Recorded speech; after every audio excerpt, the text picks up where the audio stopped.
Hello, my name is Kshitij Kapoor. I'm the Dean of the Faculty of Medicine, Dentistry and Health Sciences and Assistant Vice-Chancellor of Health at the University of Melbourne. Thank you for joining us today for the first of a series of discussions with eminent thinkers and scientists on the topic of COVID-19. Now, we've decided to call it Life Beyond Coronavirus, the expert view, because while we will certainly talk about the virus, we really want to talk about how we will get beyond the virus and what lies beyond in health, in science, in our society, its economics and politics and culture. We are fortunate at the university to have scholars and thinkers in all of these disciplines. And not only that, we will reach out to other experts from across our biomedical precinct, from across Melbourne and Australia, and from our worldwide network. Now, today's discussion takes place under strict social distancing practices. We're thankful to the ABC in Melbourne for making available their wonderful studios where we can keep our distance and use the latest technologies. Today, I'm pleased to be joined by 4 of my colleagues who are experts, but only 2 are in the room with me, and the other 2 panelists are joining us via a Skype video link. Today, we will look at the issue of flattening the curve. Everyone is talking about flattening the curve. But which curve? How do these curves come about? What does it mean to flatten these curves? What implications does it have for you and for life beyond the coronavirus?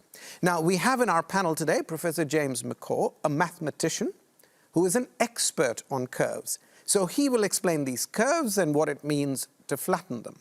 And we will then talk to a world expert in virology and infections, Professor Sharon Lewin, about how and whether these curves can be flattened, and should we really flatten them at all?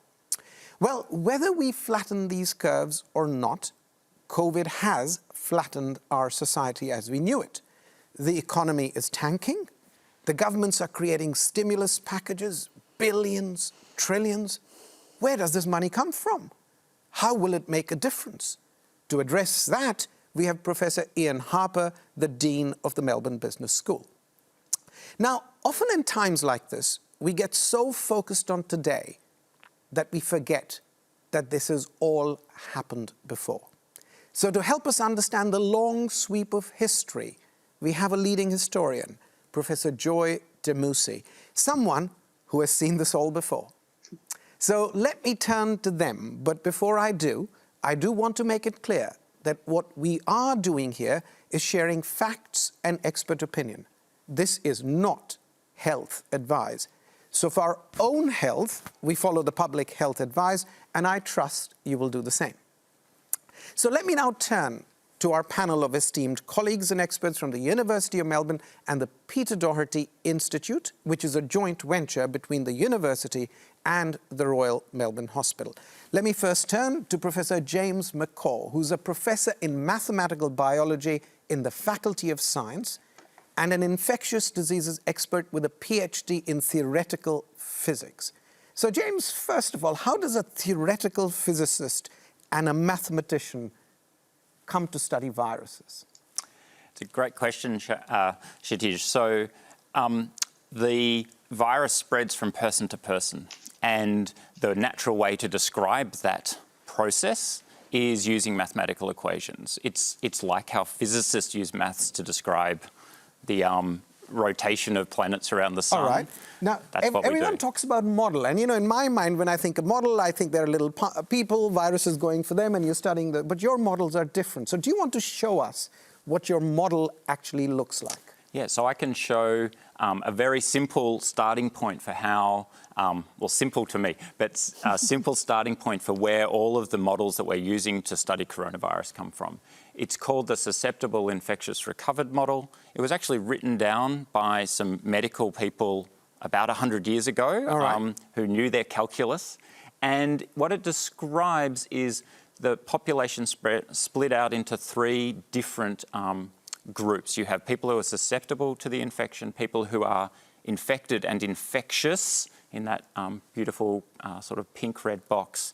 And then after having been infectious for a while, people recover. Now, James, I also see there's lots of sort of squiggly gammas and alphas and betas. What is that all about? So that's just what happens is because there are infectious people, they meet susceptibles and they turn the susceptibles into infectious people. That's how a virus spreads. So that's what the equations are. And the equations capture that. And the really interesting thing is, as mathematicians, we study these equations, but we also we teach all of the first-year biomedical students at the University of Melbourne how to study those equations and how to understand how diseases spread through populations. All right, so it's good to know someone understands these equations and you can explain them to us. But in the end, these sorts of equations lead to curves. And everyone's been talking about flattening the curve without really specifying which precise curve they're talking about. So I understand there are two different concepts here. So walk us through them. So perhaps show us a curve and tell us what it shows and what flattening means. Right. So the key epidemiological concept that we need to be aware of is the blue bars here, which is the number of new cases each day. It's each day how many people move from susceptible to infectious. That's what the blue bars show. And this is Australian data? This is Australian data from, late January right up to, just the last few days. That curve, it's really important, that curve there includes both international imports and local acquired cases. And to study it in detail, we break that down. Now, I'm looking at this and I see bars, and those bars are the number of new cases on a particular day. That's right. And it's sort of coming down. So what does that tell us? Well, that tells us at the moment that our control measures in our society, the dramatic changes we've had in our day-to-day lives, are meaning that the infectious people in our population, who are still out there, are not meeting the susceptibles, and so they're not making those susceptible people turn into infectious people. So if we return to that graph, so those are the bars, so the number of new infections are going down, but still I see that blue line sort of going up. So what is that blue line about? So it's just adding up all of the little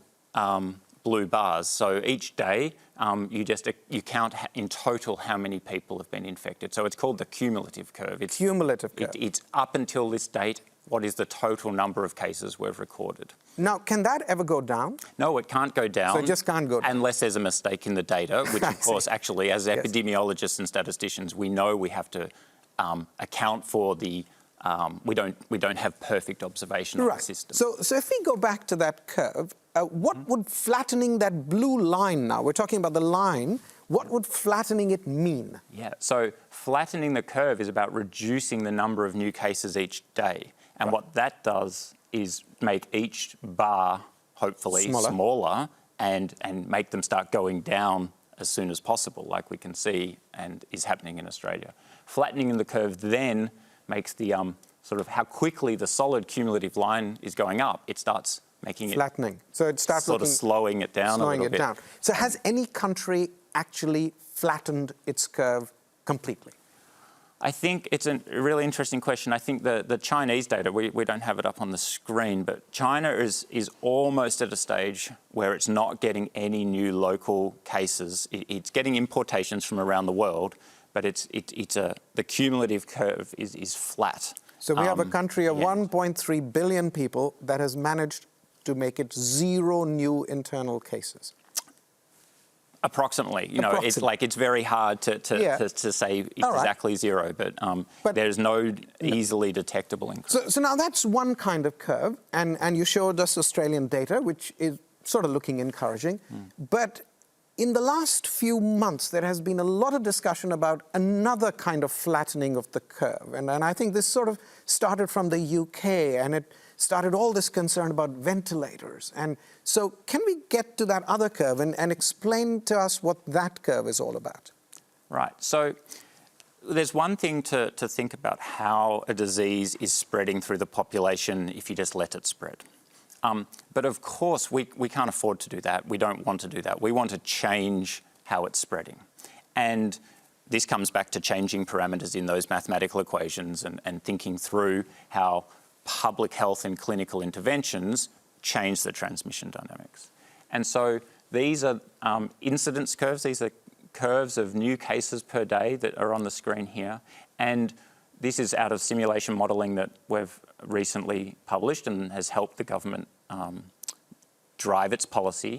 And these show if we have different types of intervention, so quarantine and isolation, or quarantine and isolation and social distancing as we have now, what a future epidemic in our country might look like. By future epidemic, you mean this epidemic, yeah, but in sorry, the future. I mean in the future. The We're in the current midst epidemic. of one. Indeed. So what our future might look like is That's right. what you're talking about. So let's walk us through this. So there is a very peaky grey curve. What is that telling us? So that is the unimaginable situation of letting coronavirus spread through Australia without intervention, and it would be a catastrophe. And we're past that because we've already done That's right. interventions. So what is the light blue and the dark blue? Right. And these curves were produced in February to help plan. Yes. They're not predictions of what we think is happening today. In fact, what's happening today is much better. But what the light blue shows is if we have a system where we detect symptomatic cases, we isolate them as quickly as possible, and we contact trace and quarantine their close contacts, then each individual infectious person will infect fewer susceptible people, and the epidemic will evolve more slowly, and the mathematics tells you that that's the type of curve you might see. And then the last curve, which shows in dark blue, that seems to be much lower, and that's when you put social distancing on top of isolation and quarantine. That's right. So social distancing means that the susceptible people just don't meet each other as often, and as we know... And sit this far from each other. And so that even if someone was not...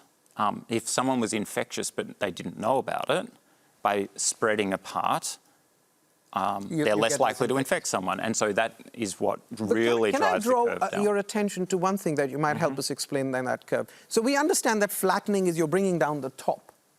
But what I'm also noticing is that where the peak happens sort of gets later and later. That's right. So by going into social distancing as we have now, we've clearly escaped the grey fate. But that seems to suggest that, 3 or 4 months down the line, we'll have a big hump.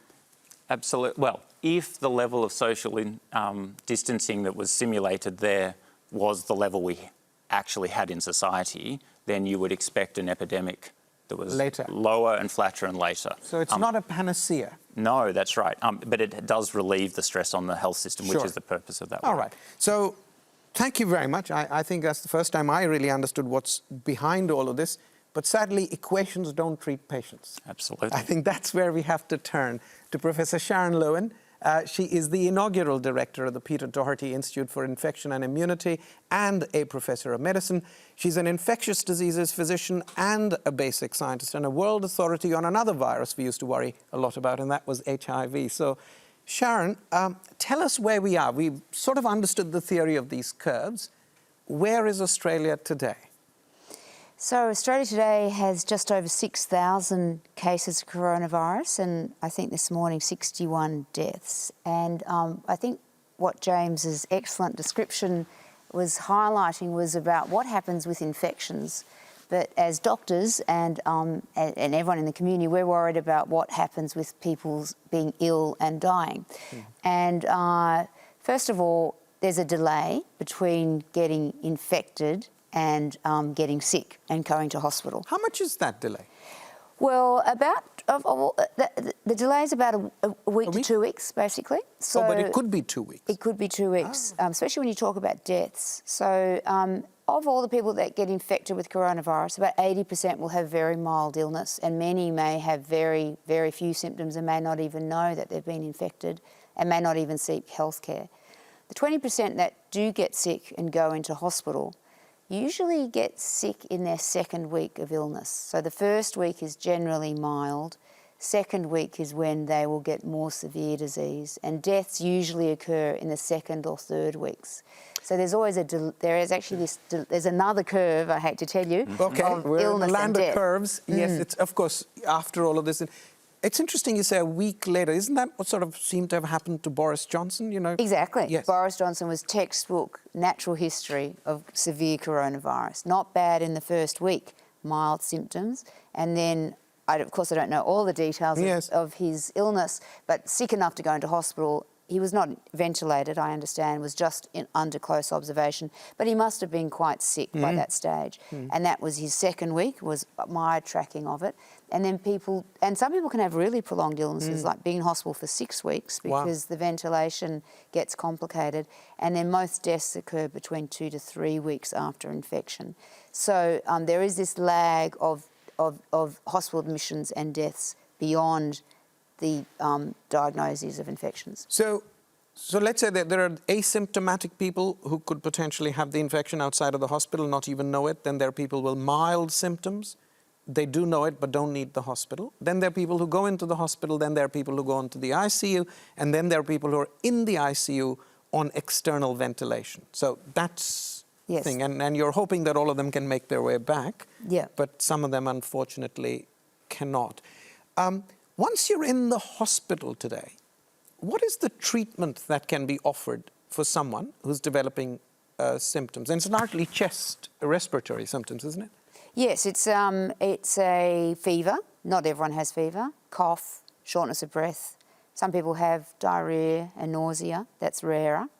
And actually some people, a very common symptom in coronavirus, which was very interesting to me as a clinician, was loss of smell. Yes. That's apparently quite common. Anosmia or hyposmia, lowered sense of smell. And that's quite common, about 50 to 60% of people, and it's prolonged after they get, they improve.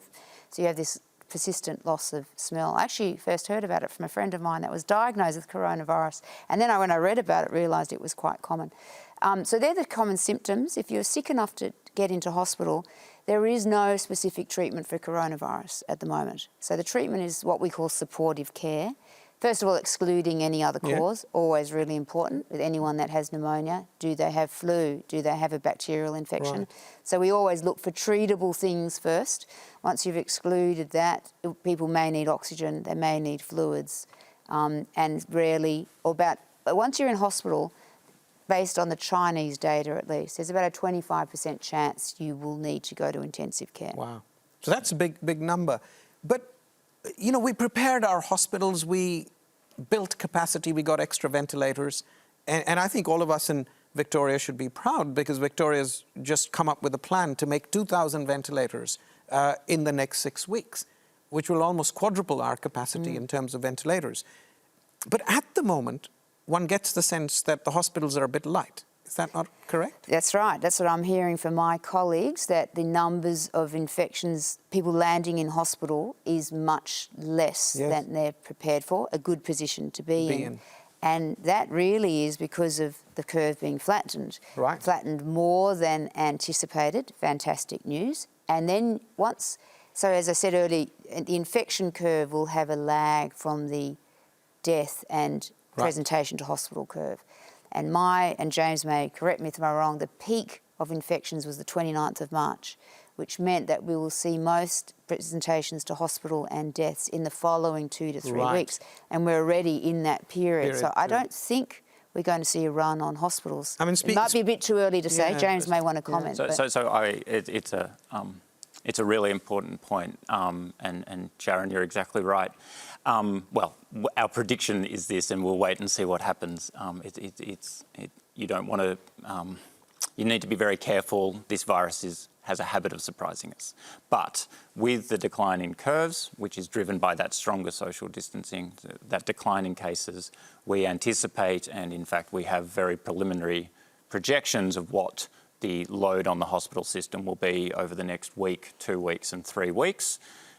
Including trying to account for continual importation from overseas. That is still a part of it because we have Australian returning travellers. But we're now trying to project forward over just that short-term forecasts of the hospital load. And even it's good news that we don't expect to see those hospital systems overwhelmed. In fact, speaking to one of our hospital CEOs, she said this is a bit of a honeymoon period because actually emergency room presentations are down, road traffic accidents are down, violence is down. So it almost is like an eerie calm before a storm that all of us hope doesn't come. But, you know, we've flattened many curves, and that might be a very good thing, but we've flattened society. And one of our challenges is that the curve of our economy is drastically going down.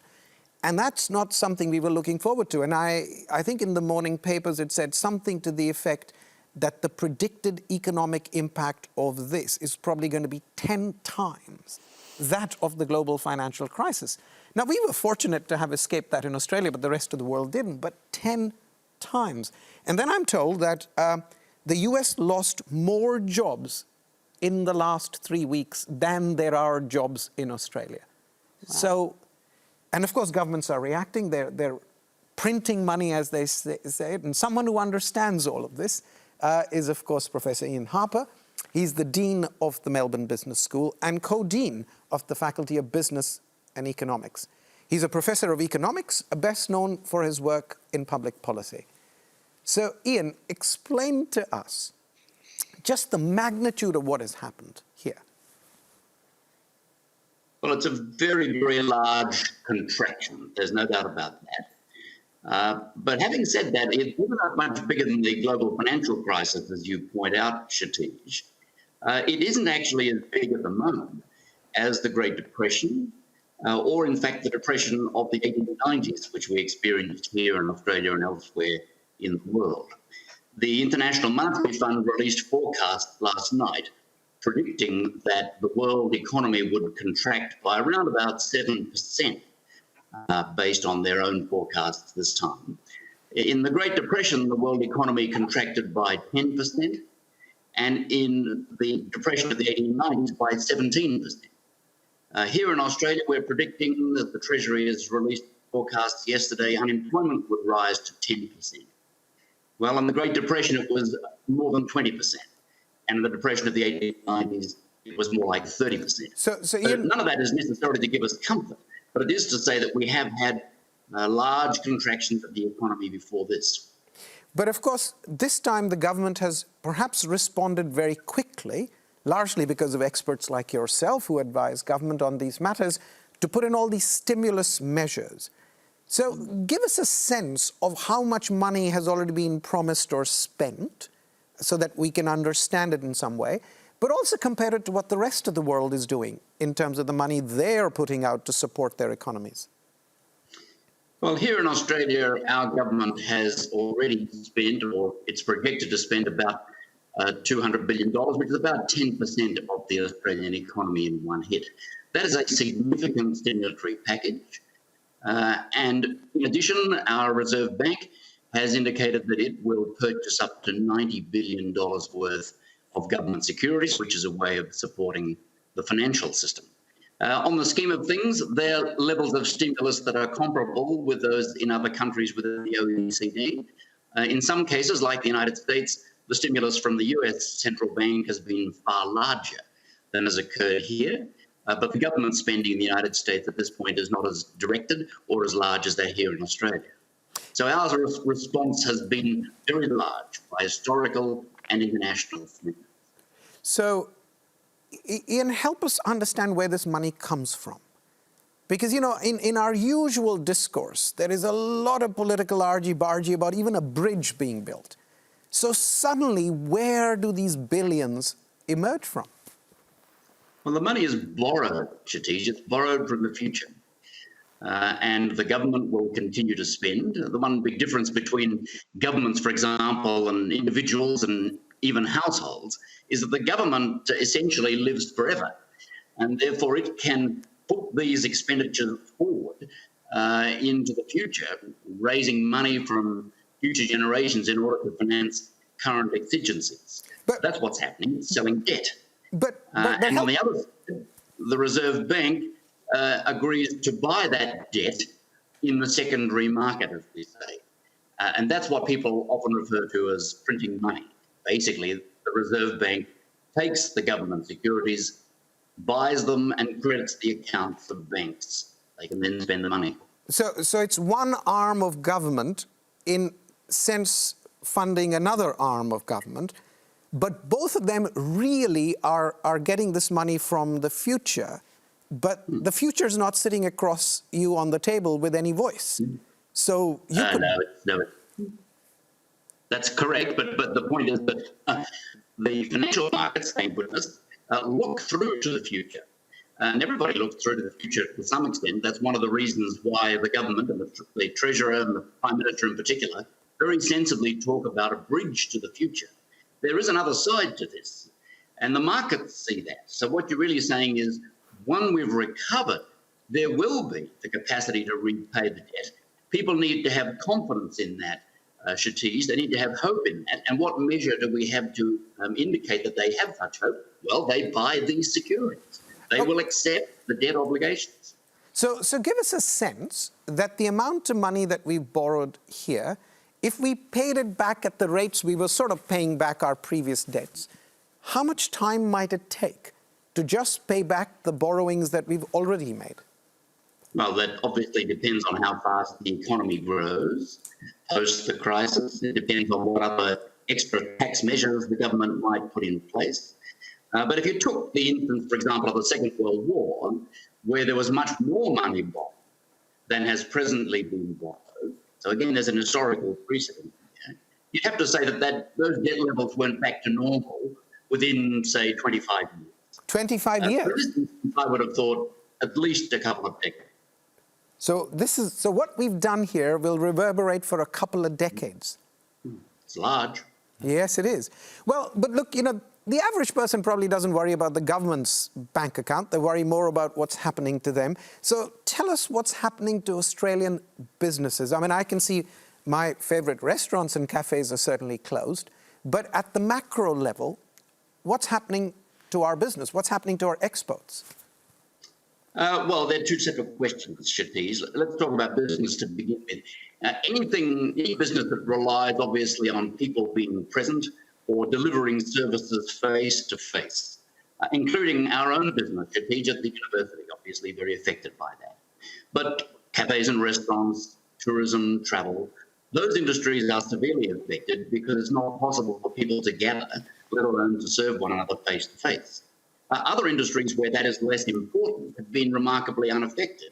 You mentioned our exports. Three-quarters of our exports are essentially commodities, and most especially things like iron ore. Well, those exports have been hardly affected. Most of the activities involved in digging it up, putting it on a ship and sending it away is heavily mechanised. When it goes to sea on a ship, those ships are often at sea for more than 2 weeks. So they're automatically quarantined what crew there are running those ships. At the other end, it's, again, heavily mechanised. So our exports have been significantly unaffected on the commodity side. Obviously, our exports of education and tourism have been severely affected for the reasons I gave you before. All right, so that's about at the country level. To individual jobs, what's the level of unemployment that we have seen? How does it compare to, the US numbers seem to be very striking. Our numbers, even corrected for our population, seem to be a little bit lower. Why is that the case? Well, our government has introduced what it calls the Job Keeper Scheme, which is the type of job or wage subsidy to encourage businesses to keep people at work. This is a very important policy, and if I do say so myself, paying tribute to my professional colleagues working in the Treasury and other arms of the government advising our political leaders, it's a particularly clever way of dealing with one of the worst outcomes of a severe downturn like this. Shatish, when people lose their jobs, typically they find it very difficult to get back into the workforce, even when the economy recovers. People who stay out of the workforce for something like 3 years, on past experience, indicates that sometimes they never work again. So it's very, very important to keep people in work, and that's what the Job Keeper Scheme is doing. The Treasury, again, recently released numbers to indicate that on present expectation, we would look at about a 10% unemployment rate at the worst. It would have been more like 15% had the Job Keeper Scheme not been put in place. So it's about giving people the means, of course, to continue their livelihoods, keep their job, enable businesses to keep on to the goodwill, keep the skills, keep their workforces together, so that when we get to the other side, we can more quickly recover than we otherwise would. Now the US, you said, has spent a lot of money, but yet one gets the sense that they're proportionately losing more jobs. So are they following a different way about it? Well, the US has a different structure in the labour market, which is to say that they're much more inclined to let people find their own way in the labour market. There are fewer safety nets. And it's also true that interventions in the labour market are not as centralised as they are here in Australia. So I think you have to say, Shatif, that in the US, we'll expect to see a much higher rate of unemployment because the sort of interventions that our government is contemplating just aren't happening. Right. Not yet. Now, you see, listening to modelers and infectious diseases experts and business experts, it all seems very techy. So while all of that is very new, of course, pandemics are not. They have been around with us for as long as we've had history. And therefore, we have with us today Professor Joy Damousi, who is a professor of history in the School of Historical and Philosophical Studies in the Faculty of Arts at the University of Melbourne. And she is an expert on Australian cultural history and the impacts of trauma and the aftermath of war. And may I now say pandemics. So Joy, welcome. Yes. Thank you, you heard all of this technical discussion, yes. But nothing's new in this world. It's happened before. So tell us how you see this through the lens of history. Yeah, thank you, Shatish. And as you say, pandemics are nothing new at all. Human history has experienced pandemics really since the late Roman Empire. I think we'd probably trace one of the earliest pandemics. Obviously, the way populations have responded and experienced pandemics is different across the eras and the centuries, but it's certainly nothing new. I guess the point to make here is that while they've happened before, they don't happen very often. And that's an interesting, I think, observation to make, that we are going, hopefully, through a once-in-a-century experience, if we look back historically, that they're rare, but they do happen. There are many overlaps with past pandemics. If we look at questions of communication, how quick governments are or not to pick up on the pandemic and act. If you look at the cholera pandemic of the 19th century, there was a delay in reporting it and acting on it. If you look at the influenza of 1918 and 1919, governments were incredibly reluctant immediately after the First World War to deflate national morale by, discussing a pandemic of all things. So there was efforts to repress information for a while. So I think there are some similarities as well as some, stark differences between the pandemics as we look over time. I guess the other part of this is looking at which populations are affected. So this particular pandemic that we're going through at the moment looks very much tied to medical, underlying medical conditions of people. In the past, it has been determined by class and wealth. If you look again at cholera in the 19th century, poor sanitation, contaminated water was identified as one of the key, causes of that pandemic. The wealthy could afford to boil water, to keep water clean, to have separate bathrooms, and so on and so forth. So comparing them and contrasting them is very interesting, I think. The other... Joy, could I... Yeah. Sorry, could I take you to a pandemic even before all of that? Perhaps the mother of all pandemics, the Black Death, as yes, people... the Black Death. So tell us when it was. And of course, there wasn't any modern medical science or government communications in those times. So what happened in the Black Death? And more importantly, what happened to society after it? Well, the Black Death, really the time frame of the Black Death is roughly from 1345 to about 1353. The toll was in the order of 75 to 200 million people across Europe. It was transmitted by fleas on rats, and the rats would jump across continents through merchant ships, and it wiped out about a third of the European population. Wow. So it took place, the scale was extraordinary, right across Europe, Africa and Asia. I think one of the key issues about the Black Death was it took a long time for a cure to be found and for it to be corrected.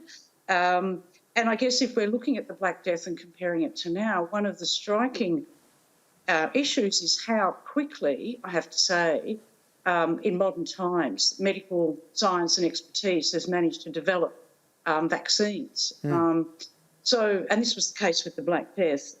Obviously, its impact was profound. Economic, we'll talk about the economic impacts now, but trade was dramatically disrupted. And, political and cultural structures were absolutely undermined entirely. Familial structures were dismantled. So its impact was obviously deep-seated. Yeah. And if I understand correctly, it was the time when China was a dominant nation, and there was a lot of trade with China, and the Italian merchants from Venice used to trade a lot with China, and it was ivory and silk, I believe, not so ivory, enamel and silk that I thought that they used to bring on those ships. So there are interesting parallels on where this one arises, and Italy seems to be in the middle of this. But I understand that is when the very first concepts of isolation, quarantine, public health in any sense started arising in Europe. Would that be correct? That's absolutely right, Jatish. Yes, that's right. And the quarantine then was 40 days. The Venetians would quarantine for that length of period. And the trade routes, as I said earlier, were so dramatically disrupted. Cities were impoverished, cities closed down, but the concept of isolation definitely developed at this point in time, but with very different concepts, as I said, much longer periods. We look at 14 days now. It was much, much longer in that period. But that was one of the ways in which it gradually started to, the curve started to flatten at that time. Yes. Through that dramatic social distancing and those trade routes being cut off and merchant ships being disallowed to disembark and be quarantined for considerable periods of time. Now, what did the medicine men of that time have to offer? Well, the history of medicine is very interesting in this point, Tish. It's not really until, frankly, the 19th century that the whole profession of medicine becomes more and more respectable, if you like, the professionalisation of medicine. And I think you find that medical advice is ad hoc, it's uneven, it's sometimes inaccurate, sometimes accurate. There was a lot of hit and miss in terms of the predictions. So this is one of the reasons, obviously, why the pandemic continues and why its scale is so intense. So it's not until, I think it's fair to say, much later that medical expertise becomes a lot more accurate and a lot more effective in correcting these phenomena. Right. So now let's jump from that epidemic to the nearest neighbour, which is the Spanish flu. By that time, the beginnings of modern medicine had started. We'd done the cholera epidemic in John Snow, so we understood a little bit about epidemiology as we know it today. James, you said that those early models, even though not fully computerized, but they were there.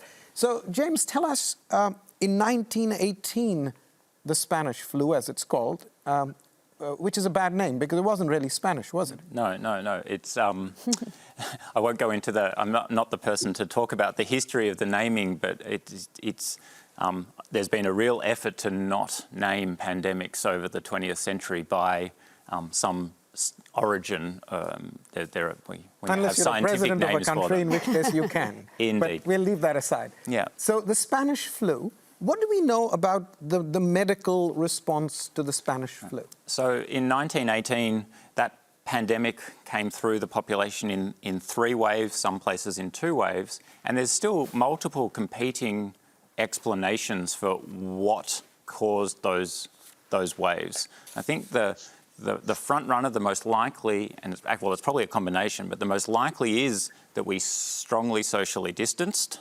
We know that case numbers went down, people relaxed, most people are still susceptible, contact rates increase again, and you get the flow of I's making S's become I's kick starts, and so you get an oscillation driven by that changing contact rate.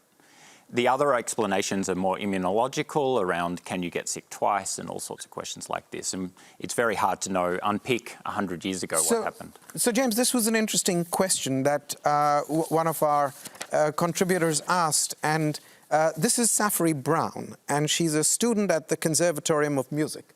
And that's the wonderful thing about a university. Music students can ask a mathematician questions about virology. But what she said, I want to know what the end goal of these social distancing measures is.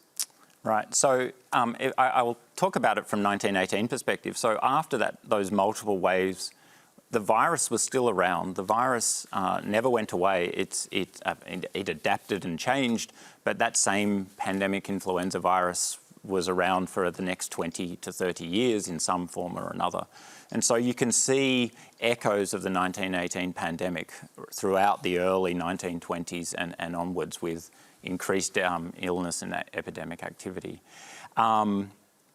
Where it goes today for the coronavirus, there's a very, very small chance that we could eradicate the virus globally. I don't think it's possible, but you know, it's not beyond the realms of belief, I guess.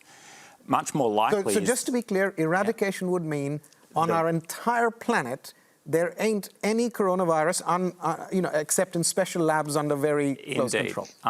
I think that, indeed, I think it's unlikely. What's far more likely is that this virus becomes part of our ecosystem.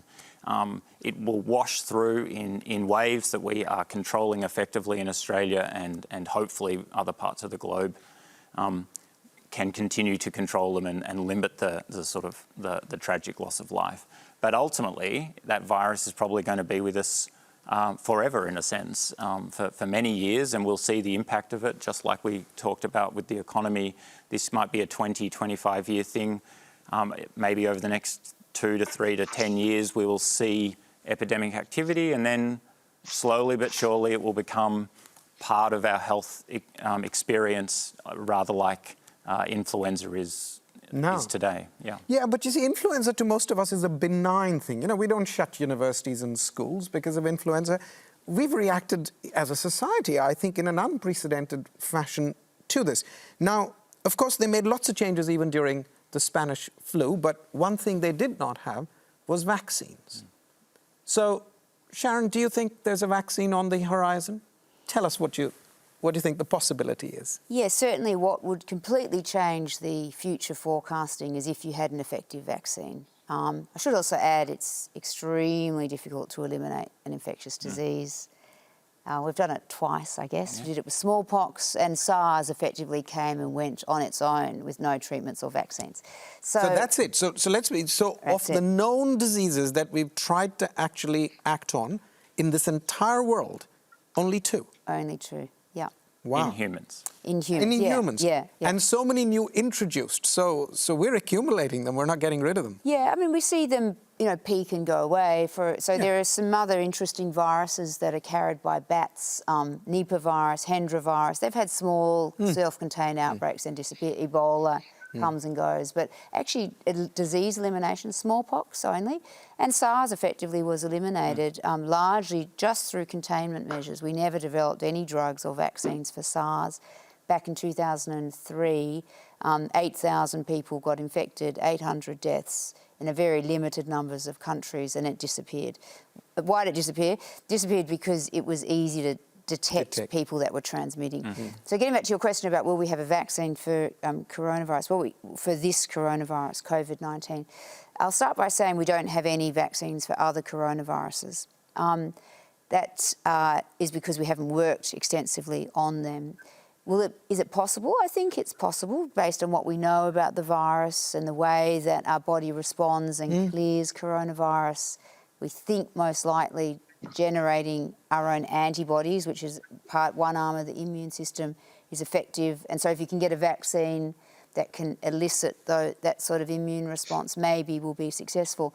There's a huge effort towards developing a vaccine, and we're in a very different era, just like Joy was saying earlier, in technological advances. So I am optimistic. The really optimistic view is we'll have a vaccine. Now let me just clarify. The Doherty Institute itself, of course, has a hand in developing some of these. We do indeed, yeah. We first of all have a partnership with UQ and CSIRO in developing a vaccine which is in very advanced levels of preparation. And this is technology that came out of UQ. Has been supported over the last 3 years by an international funding agency for this very purpose. This international funding agency called CEPI, or the Coalition for Epidemic Preparedness and Innovation. We're very keen that the world gets better vaccines and can make them fast. And so after the Ebola outbreak in West Africa in 2014, they set up CEPI to fund people that have good vaccine platforms. And we're one of them. So Australia is one of the 3 or 4 set up? Oh, no, CEPI funded about 8 or 10. I see. But 3 of those platforms looked very favourable for COVID-19. I see. 1 in Australia, based out of UQ, and 2 in the US. And so those 3 got additional funding. And you said so that we could make vaccines fast. Yeah. So how fast is fast? Well, if you have a good platform, meaning that a good sort of way of making a vaccine, and all the different vaccines we have as kids are made slightly differently, you can quickly slot in the genetic code of a new virus, which is effectively what UQ did back in early January. The new COVID-19, we were all aware of this on about January the 8th, that it was a new coronavirus. So I'm looking 3 months on, where's the vaccine? Well, they are putting it into animals, and they're beginning to show very early signs that it's generating the right kind of immune response. We now have an animal model that was developed down at CSIRO in Arles in Geelong, the Australian Animal Health Laboratories, where they can infect ferrets. I mean, we didn't have an animal model until very recently. And so they'll see whether their vaccine protects ferrets from infection. And at the same time, they, like others, and this is unprecedented, will move very quickly into phase 1 studies, into human studies, before they even show they have an effective vaccine. So, you have very skillfully avoided giving this a date. Oh, the date. Yes. Well, everyone trots out 12 to 18 months at a minimum. Right. And from what I'm hearing, the plans for UQ for their human trials, Moderna, another vaccine manufacturer in the US, have started their human trials in Seattle, and then another Janssen in Europe will be starting in September. So they're all starting their phase 1 studies. Now, phase 1 studies just tell you, is the vaccine safe? Wow. And safety is hugely important here, because if successful, we will give this vaccine to millions and millions of people. Billions, yeah. So a bad side effect, even at 0.1%, is not going to be good. So you have to have a safe product. So you need to... So you're saying you would agree with that 12 of 18 if we get lucky? If everything goes well, not just luck, good planning. Yeah. If everything goes well, 12 to 18 months. And one big challenge that a lot of people don't talk about is, even if we had a great vaccine and it looked safe, scaling up manufacturing is a big challenge. Even with influenza vaccines, which we've had decades of experience in, it is a big challenge to scale up. And then there'll be this whole ethical issue. If the Americans discover the vaccine and make enormous numbers of doses, where will it go? Will it just go to the Americans first, or will we need to be making our own vaccine? Governments are thinking about this very carefully. Right. Well, that's a good point to pivot to a different question, and Ian, I wanted to bring you in on this one. We're fortunate to be a high-resource country. We're fortunate, well, high resource is another word for rich. We're fortunate to be a country that's rich in wealth, but that's also rich in talent. You look around, we've got people who can model it, people who can think about how... There is a big world out there, which does not have these kinds of resources. And if there ever was a disease in which we are all tied together in this sort of, hostile embrace, if you may, it's this.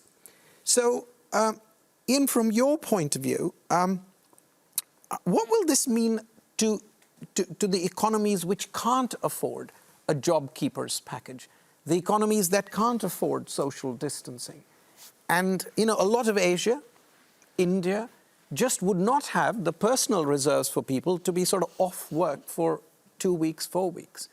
How do you think that'll work out? And in fact, one of our students, actually a PhD candidate in human-computer interaction design, Ahed Advan, wanted to know, we can hibernate our economies, but what about Africa?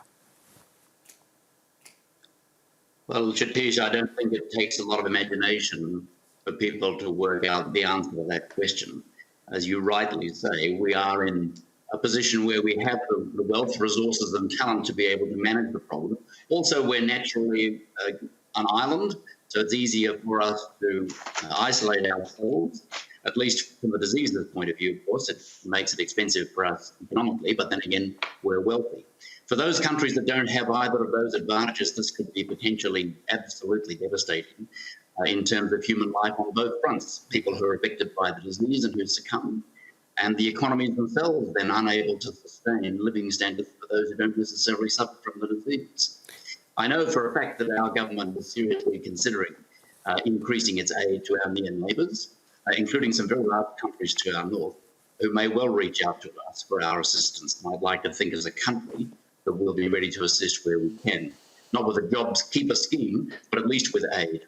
Now, that's an important thing. I think it was the Prime Minister of Ethiopia who said, none of us are safe until each of us is safe. But let me turn to our modelers. So what would you say to those countries who just cannot afford the level of social distancing that we can? I'm not sure what we can say to them directly, but what I can, what are the other options? Yeah. So what I can tell you is that a group of people from the University of Melbourne and across Australia are working with our Department of Foreign Affairs and Trade to help translate the models we have into the context of low and middle income countries.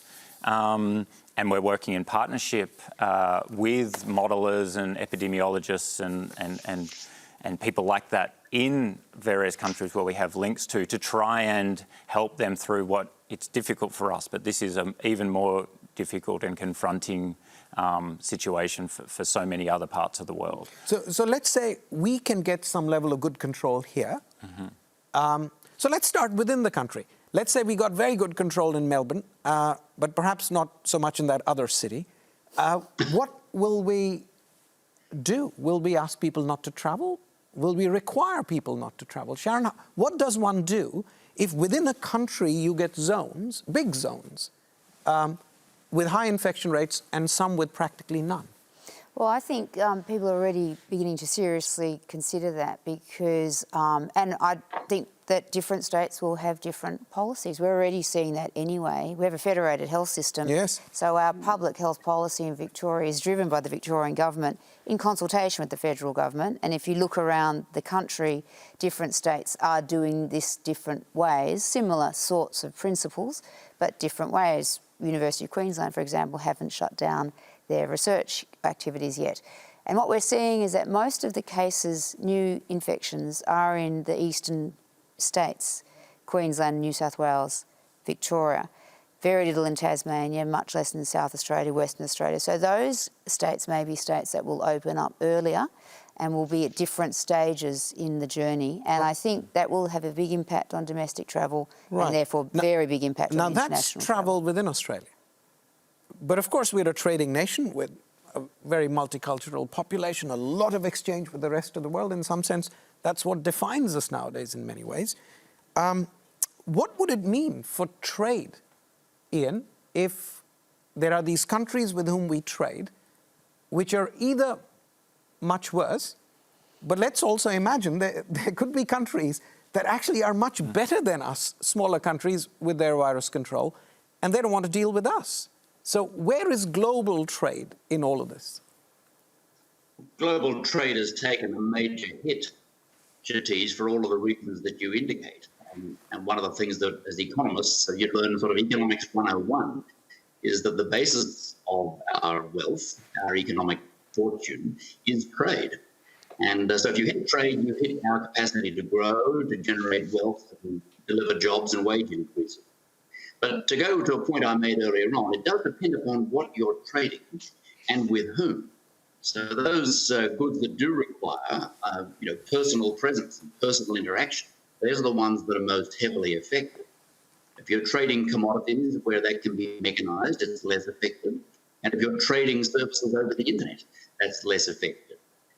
So it depends where you are, what you're trading, and how we can manage our way around the other constraints. Well, it's going to be a brave new world. You know, we've usually had sort of political trading blocks, and we now might start having biological trading blocks. But let me turn to Joy, into whether some good can come from all of this. Now, Joy, you've studied the long sweep of history, not only just epidemics, but other great disasters or tragedies that have befallen mankind and countries. How do you see, or where have you seen real good coming out of such natural disasters? Well, it's a very challenging question, Shatis, to talk about good things coming out of such catastrophes as 2 world wars and the Great Depression. I guess if I had to identify good, however defined, you might want to point to, for example, government initiatives after the Second World War, with the establishment of the Department of Post-War Reconstruction, which was, I guess, an exemplar and a really impressive example of how government can move from a wartime economy to a peacetime economy, and try and ensure full employment and the standard of living, and take those issues and try and manage them into the new world order, as it were. So I guess if you look at the past and reflect on that, it's probably around government intervention, government support. I mean, in some ways what the government's currently doing, propping up the economy, propping up the political system, if you like. But moving forward and beyond and into recovery, I think a lot of thought needs to be given, obviously, to how socially, culturally and politically the society keeps going and hopefully keep prospering. And as I say, I think that example of post-Second World War was probably a very good one, where there was effort, sustained and planning effort to keep, and not go back to pre-war issues that, undermined the well-being and standard of living in society. Right. I mean, I'm trying to find some good in all of this, and I do want to end on a high note. So let me turn to each one of you and ask you, where do you see in this matter hope and a silver lining? So, James, you first. Can mathematicians, do they even believe in things like hope? Can you make an equation of hope? So tell me where you see hope. I see hope in the trajectory we've been on to date. The models that I showed at the very start here looked at what we thought at the time might be a plausible sort of best case scenario with a large but controlled curve. The reality, and it pleases me no end, is that we have a curve that is turning over already, and that means that we've, for now, avoided so much of what could have been. So since you're the curve person, your hope lies in the fact that there is a green line there that people can't see, which is right at the bottom. That is right at the bottom. Well, that's good. Sharon, where do you find hope? Well, I find hope in scientific knowledge and innovation. And if you just look over the last 12 weeks of what we've been doing in understanding this new virus, developing tests, expanding tests, testing antivirals, vaccine development, you can see this incredible amount of science happening. And as you mentioned earlier, my background's in HIV, which was, still is considered a pandemic. And 30 years ago, we had absolutely nothing for HIV. In the early 80s, people thought we'd have a vaccine in 2 years, a very famous quote from the US Surgeon General. And we still don't have a vaccine. But look what's happened with HIV because of testing, because of antiviral treatment, because of community empowerment and engagement, changing the ways we do medicine. Think about universal health precautions, didn't even exist pre-HIV. So that's been over 3 decades. But I think some of those principles we can take into managing coronavirus, meaning science that will have an impact exclusive of just a vaccine. I think that's very important to point out because, a lot of people say vaccine is our only hope. But I think what you've said today is very important. There are many other pathways to hope, and we'll hold on to that. And Ian, where do you find hope? Well, it's a great question to ask in the week after Easter. Where there's life, there's hope. Oh, there you go. And I'm very much with Sharon. We're, as a species, we are adaptable. We're innovative, we have imagination. Facing this particular crisis compared with historical examples we've been discussing, we have enormously superior technology these days. We have much better public institutions these days. So we're in a far better position to manage this crisis than we've ever been before. But add to that, human creativity, imagination, and adaptability, we'll find our way through. Now that is wonderful. Ian, I thought a professor of business and economics might find hope in monetary theory, but I'm so delighted. No. That's the last place. That's right. So let me turn to Joy. Joy, where do you find hope? Yeah, I think the examples of history point to social and cultural resilience, and I'd use the word resilience, picking up on Ian's point there. But, you know, more broadly, we're seeing this now. People have become incredibly adaptive and resilient in coping with the circumstances that they find themselves in, and that's been the pattern throughout history, and I think that's the way forward. Well, that's wonderful. Now, I can tell you where I find hope. Not just a few months ago, there were people who were questioning, do we need experts at all? And some are still questioning experts at all. But certainly, I think what this crisis has shown, the value of people who study things deeply, who've studied these things even when they were not deemed important. But more importantly, not just one discipline, how multiple disciplines come together to make us who we are. So on that note of hope, I fear it is time to bring this discussion to a close.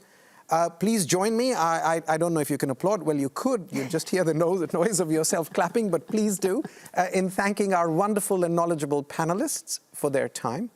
And thank you to everyone who contributed to questions. I couldn't always read your names, and many of your questions were put together to create a single question, but they really did influence what we talked about today. Now, we tried to get through as many of those as possible, but this is just the first in a series.